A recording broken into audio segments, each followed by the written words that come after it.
आप जैसे कई पत्रकारों की सड़क छाप डिबेटें मैंने देखी हैं और उन्हीं के मैं अभी डाटा बता। शिवराज सिंह चौहान का बेटा वो एलएलएम करेगा और देश का, हिंदुस्तान का बेटा जो है, गरीब का बेटा जो है, जिसके हाथ में संविधान होना चाहिए, वो हाथ में हथियार उठाता है और ये लोग खुश होते हैं देश के नेता। अपने देश के बच्चों से तो आप मिल नहीं रहे हैं, अपने देश के बच्चों से आपके पास मिलने का समय नहीं है, आप वहां जापान में आ रहे हैं और जापान वालों ने अगर ये पूछ लिया कि बुलेट ट्रेन का क्या हुआ, फिर आप क्या बोलेंगे? मेरी ब्राह्मण है या वो हिंदू जिसकी बेटी के साथ हाथरस में बलात्कार हुआ वो भी हिंदू है? हम इस देश में किसी को ब्राह्मण, शूद्र, वैश्य, दलित नहीं बताते। कि देश की स्थिति वो होने वाली है कि लोग रोटी रोटी को मोहताज होंगे। मैं आज आपके चैनल के माध्यम से आपको बताने वाला हूं कि उत्तर प्रदेश के अंदर इस बार जिन लोगों को राशन मिला है वो राशन मिला है, अगली बार से राशन में चावल मिला करेगा, गेहूं मिलना बंद हो जाएगा। इसका सबसे बड़ा जी राशन कार्ड तो वापस होने का है ही, वो मामले को मेरे को नहीं पता है, लेकिन मेरे को जो मामला पता है वो मामला मैं आप तक बता रहा हूं कि अब गरीब की थाली से रोटी छीनने वाली है। और रोटी छीनने का सबसे बड़ा कारण ये है कि इस समय सरकार के पास में जो है वो गेहूं की कमी हो रही है। ये हमने तभी बता दिया था जिस समय सरकार रशिया में और उधर जर्मन में या फिर इधर आप कह लीजिए अमेरिका में या फिर उधर यूक्रेन में बिजी थी, प्रेस कॉन्फ्रेंस करने में बिजी थी। उसी समय जो तमाम जो किसान है वो अपनी ट्रैक्टर ट्रॉली लेके वहां खड़े हुए थे अपने अनाज को बेचने के लिए, लेकिन सरकारी अनाज उनका नहीं खरीदा गया। जी, भारत सरकार ने निर्यात पे अब रोक लगाई है, लेकिन अब गेहूं की बहुत कमी हो चुकी है, जिस कारण जो है मैं आपको बता दूं कि अब लोगों को जो है अगले महीने से गेहूं नहीं मिले करेगा, चावल मिला करेगा। यानी सरकार जो है अब राशन नहीं दे पा रही है, जिस राशन के नाम पे सरकार बनाई है वो राशन नहीं दे पा रही है। दूसरी बात, इस देश के अंदर की मीडिया जिनको आप कहते हैं गोदी मीडिया, कम से कम कुछ नहीं तो मैं आपको बता दूं कि मई के अंदर या फिर आप कह लीजिए मार्च अप्रैल के अंदर ये जो चलिए 150 बहस का अगर आप तकरीबन अनुमान लगाएं तो 150 में से 138 बहसें सिर्फ जाति के ऊपर, धर्म के ऊपर, मतलब इनका संबंध कहीं ना कहीं धर्म से रहा है। और इनके जो टाइटल्स होते हैं वो इतने जानलेवा और जहरीले होते हैं कि आप इनको पहचान नहीं सकते हैं। ये सोचिए, ये नेशनल चैनल के टाइटल्स हैं जो मैंने जिनकी कुछ फोटो क्लिक कर रखी है, मैं उनको आपको पढ़ के सुनाता हूं एक एक करके। जर्मन तक पहुंचा मुस्लिम तुष्टीकरण, जनसंख्या नियंत्रण बहाना, मुसलमान है निशाना, विश्व की धार्मिक जनसंख्या का टेस्ट, मुस्लिम आबादी पर आरएसएस का मंथन। एक बात आप मुझे बताइए, देश की मीडिया जब इस प्रकार के थंबल बनाएगी, इस प्रकार की टैगलाइन बनाएगी, तो इससे देश में जहर नहीं घुलेगा तो क्या होगा? आज देश की जो मूलभूत आवश्यकताएं हैं वो रोटी, कपड़ा और मकान है। पूरा आपको मैं बताऊं कि देश के अंदर इतनी सारी चीजें छिपाई जा रही हैं। आज आपको पता होगा कि जिस तरीके से जम्मू कश्मीर के अंदर जो है वो आपने देखा इंटरनेट सेवा बंद कर दी गई है। इसके अलावा कई और राज्य हैं। सरकारी धर्म की बात कर रही तो मीडिया कर रही तो क्या दिक्कत? मेरे को आप एक बात मुझे बताइए, मीडिया जो है वो मीडिया लोगों की मूलभूत आवश्यकताएं दिखाएगी या हिंदू और मुसलमान दिखाएगी? ये आप मुझे बताइए। दूसरी बात, विश्व गुरु बन गया मोदी जी के पीछे पूरा देश, मतलब दुनिया। अरे मोदी जी, मैं मान रहा हूं कि देश की गोदी मीडिया ये दिखा रही है कि मोदी जी जो है वो वहां तक जा रहे हैं, जापान तक जा रहे हैं, और जापान तक जाने के बाद वो छोटे से बच्चे से बात भी कर रहे हैं जो हिंदी में बोल रहा है और आपको बड़े गर्व से दिखा रहे हैं। लेकिन आप उस बिहार के बच्चे के पास गए हैं जो बिहार का बच्चा कह रहा है कि मुझे सरकारी स्कूल में नहीं पढ़ना, मुझे प्राइवेट स्कूल दें? अपने देश के बच्चों से तो आप मिल नहीं रहे हैं, अपने देश के बच्चों से आपके पास मिलने का समय नहीं है, आप वहां जापान में आ रहे हैं और जापान वालों ने अगर ये पूछ लिया कि बुलेट ट्रेन का क्या हुआ, फिर आप क्या बोलेंगे? तो आप ये बोलेंगे क्या कि मैंने तो देश की जनता को पैसेंजर ट्रेन में चलने के लायक नहीं छोड़ा, तो बुलेट ट्रेन की अब ये लोग कहां से बात करेंगे? तो देश की स्थिति आज इतनी खराब है कि मंदिर और मस्जिद के चलते ये देश जो है ये तबाही के रास्ते पर चल रहा है। आज देश की स्थिति बेहद खराब हो चुकी है और भारत देश के अंदर जल्द ही श्रीलंका जैसे हालात देखने को मिल सकते हैं, क्योंकि इस देश के अंदर कभी कोयले की कमी हो जाती है, कोयले का संकट हो जाता है, कभी देश में पेट्रोल की कमी बताई जाती है, कभी इस देश के अंदर आज गेहूं नहीं मिल रहा है। 5 ट्रिलियन इकोनॉमी हो गया है। संबित पात्रा से ये पूछिए कि वो 5 ट्रिलियन की इकोनॉमी अपनी जेब के अंदर ना बत्ती बना के कागज पे लिखकर अपनी जेब में डाल लें। उनका क्या है, उसको ओएमजीसी के अंदर पोस्ट मिल गई है। और नरेंद्र मोदी जी तो इतना झूठ बोलते हैं। नरेंद्र मोदी जी का आपने स्टेटमेंट सुना होगा, मोदी जी ने क्या बोला है? मोदी जी ने बोला है कि परिवारवाद नहीं चलेगा, सबका साथ और सबका विकास चलेगा। तो देश के जो गृह मंत्री हैं उनका बेटा जो जैसा है उसको हटा दो बीसीसीआई के अंदर से। आप राजनाथ सिंह के बेटे को हटा दो आप एमएलए की पोस्ट से। ये भी तो भाई इनके भी तो बच्चे बने हुए हैं, बताइए ना आप मुझे।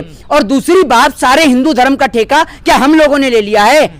अमित शाह का बेटा कोई जिम्मेदारी नहीं निभाएगा? है ये बताइए आप मुझे। अमित शाह का बेटा भी तो नहीं, शिवराज सिंह चौहान का बेटा वो एलएलएम करेगा। और देश का, हिंदुस्तान का बेटा जो है, गरीब का बेटा जो है, जिसके हाथ में संविधान होना चाहिए, वो हाथ में हथियार उठाता है और ये लोग खुश होते हैं। देश के नेता, ये देश के नेता, सुन लीजिए, इन देश के, अरे बजरंग दल, सुन लीजिए, बजरंग दल और आरएसएस में शिवराज सिंह चौहान का बेटा नहीं जाएगा। वो हिंदू नहीं है। नरेंद्र मोदी का पूरा खानदान क्या हिंदू नहीं है? वो नहीं खुलवाएगा ताजमहल के 1 कमरे? शिवराज सिंह चौहान का बेटा खुलवाए ताजमहल के 2-3 कमरे? जैसा बीसीसीआई में क्यों बैठता है? क्रिकेट मैच में बहुत टांग पे टांग धर के बैठा है, वहां जाए और ज्ञानवापी मस्जिद का मसला हल करवाए?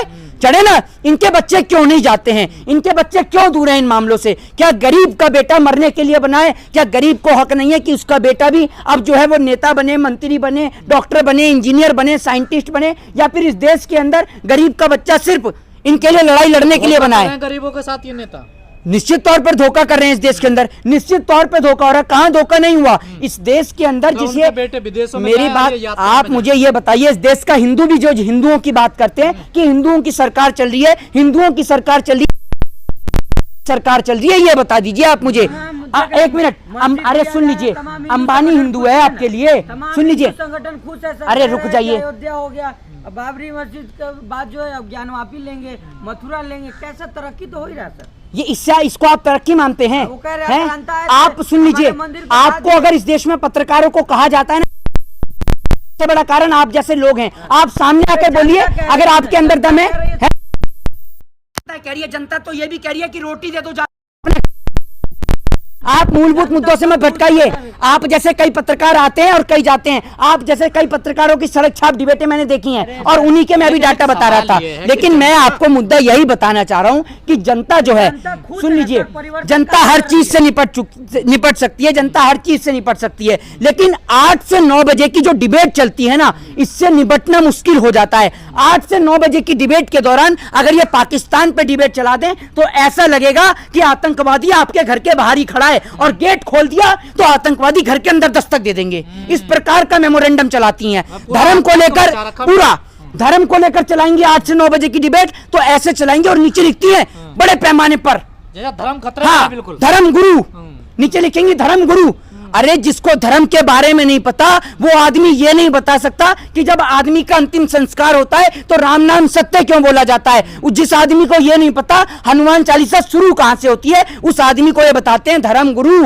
एक दाढ़ी वाला मौलाना बिठालते हैं, उसके नीचे भी लिखते हैं मुस्लिमों के धर्म गुरु, स्कॉलर, मुस्लिम स्कॉलर।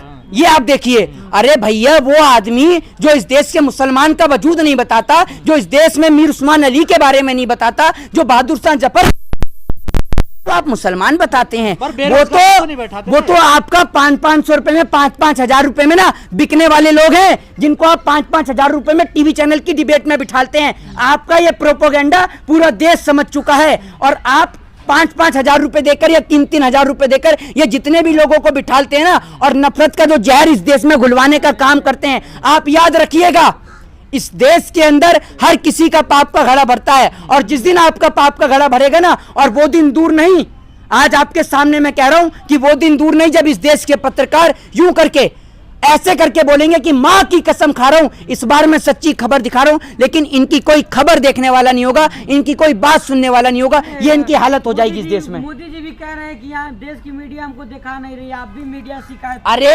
अगर सुन लीजिए, अगर देश की मीडिया नरेंद्र मोदी जी को नहीं दिखा रही है तो इस बात की शिकायत नरेंद्र मोदी जी देश की जनता से क्यों कर रहे हैं? इस बात की शिकायत वो अपनी पार्टी के राज्यसभा सांसद सुभाष चंद्रा से करें, जो जी न्यूज के मालिक बन के बैठे हैं। अरे भैया, जी न्यूज आपको इतना तो दिखा रहा है कि मोदी जी आम काट के खाते हैं या चूस के खाते हैं। जी न्यूज इतना दिखा रहा है कि मोदी जी जेब में बटुआ रखते हैं या नहीं रखते हैं। जी न्यूज इतना दिखा रहा है कि मोदी जी, एक बार मैंने बोला एलेक्सा प्ले द सॉन्ग, साजन जी घर आए, लेकिन एलेक्सा बोलती है आएंगे तो मोदी जी। अब क्या जी न्यूज ये दिखाए कि मोदी जी सुबह 5 बजे उठ के शौचालय में जाते हैं, मोदी जी 6 बजे स्नान करते हैं, ये दिखाए तब आप मानेंगे कि मीडिया आपको दिखा रही है। किस प्रकार की भाषा का, आप किस प्रकार के शब्दों का प्रयोग करते हैं जिन्हों का कोई न तर्क होता है न तथ्य होता है।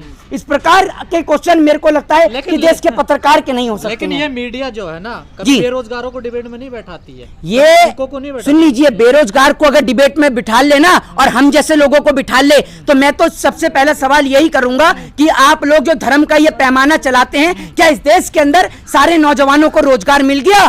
क्या देश का हर एक नागरिक आज रोटी खाता है 2 वक्त की? जो आप धर्म की डिबेट दिखा रहे हैं, धर्म बाद में है, सबसे पहले लोगों के पेट में रोटी मिलनी चाहिए, ये देश होनी चाहिए, ये देश संविधान से चलता है, ठीक है ना? ये देश पहले है, अगर देश होगा तब इस देश में धर्म चलेगा। इतना जोर क्यों दिया जा रहा है इस देश? धर्म पे जोर इसलिए दिया जा रहा है क्योंकि धर्म से कुर्सी मिलती है, और कुर्सी को लेने के लिए ये लोग हिंदू और मुसलमान के राइट कराते हैं। आज इस देश के अंदर मैं तो ये पूछना चाहता हूं कि कौन से हिंदू की सरकार चल रही है? वो हिंदू जो वहां कश्मीर में बैठा हुआ है धरने पर, वो कश्मीरी ब्राह्मण है, या वो हिंदू जिसकी बेटी के साथ हाथरस में बलात्कार हुआ, वो भी हिंदू है? हम इस देश में किसी को ब्राह्मण, शूद्र, वैश्य, दलित नहीं बताते, हम उसको हिंदू मानते हैं, और आप हिंदुओं को बांटने का काम करते हो। नहीं मानते आप? बिल्कुल नहीं मानते। आज मैं आपको एक बात बता दूं, आज अगर इस देश से मुसलमान खत्म हो जाए तो उसके बाद टारगेट होगा इस देश का हिंदू, अमीर गरीब, छोटा बड़ा, ये हिंदू को भी चैन से नहीं जीने देंगे। हिंदू भी छोटा बड़ा होगा? बिल्कुल सीधी सी बात है। कोई हिंदुओं में कौन बड़ी जात है, कौन छोटी जात है, फिर ये आपस में लड़ेंगे। ये भारतीय जनता पार्टी इस देश के लिए सबसे बड़ा खतरा है। संविधान लाओ, देश बचाओ। ये समाज का सरोकार तो जब करेंगे। ये एक बात आप मुझे बताइए, आज कश्मीरी पंडित धरने पे बैठा है, इन हिंदू धर्म के ठेकेदारों ने डाली याचिका कि कश्मीरी पंडितों को नरेंद्र मोदी जी इंसाफ क्यों नहीं दे रहे हैं? इसलिए नहीं डालते याचिका क्योंकि नरेंद्र मोदी जी सरकार में बैठे हैं, ठीक है? जब एक बेटी के साथ बलात्कार हुआ, ये हिंदू धर्म के ठेकेदार पहुंचे, खुदाई के लिए तो डाल देते हैं ये खुदाई के लिए तो डाल देते हैं, लेकिन जब इस देश के अंदर बेटी के साथ बलात्कार होता है, जब इस देश का ब्राह्मण वहां सड़क पे बैठता है, जब इस देश का दलित सड़क पे बैठता है, जब इस देश का हिंदू सड़क पे बैठता है, तब ये सारे लापता हो जाते हैं। कुलदीप सिंह सेंगर ने जब बलात्कार किया, तब ये कहां लापता थे? राम रहीम, चिन्मयानंद, नित्यानंद को लेकर कहां लापता थे? ये लोग कहां लापता हो जाते हैं? तो इनको ढूंढ के लाइए। ये देश के लिए, देश की अस्मिता के लिए सबसे बड़ा खतरा है। जय हिंद, जय भारत, वंदे मातरम।